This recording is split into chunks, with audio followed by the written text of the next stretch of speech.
Snapshots.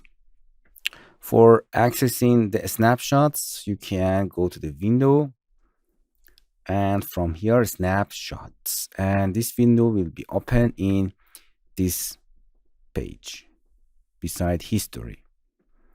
In a history, you can come back with this slider, the operation that you use from beginning.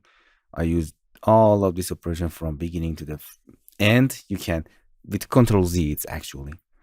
But snapshots is store everything in your document and you can come back. For example, this is our document. From here, you can, with this button, add a snapshot. It's create, for example, this document is a Friday, and with these dates, it will be edit. And you can hit OK, and you can store it. And after that, you can come back and edit it, hit copy, and that's it. It's you can, if you want to revert your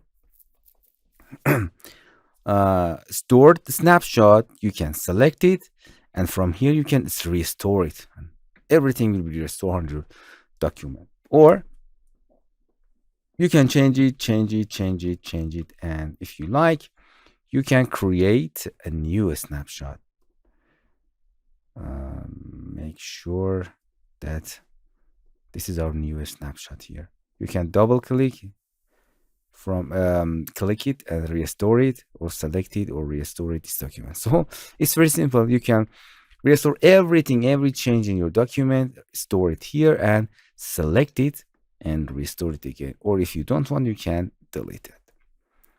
It's better than history. It's coming back one by one, and it's store all of your operation, comments, effects, movement, everything that you can.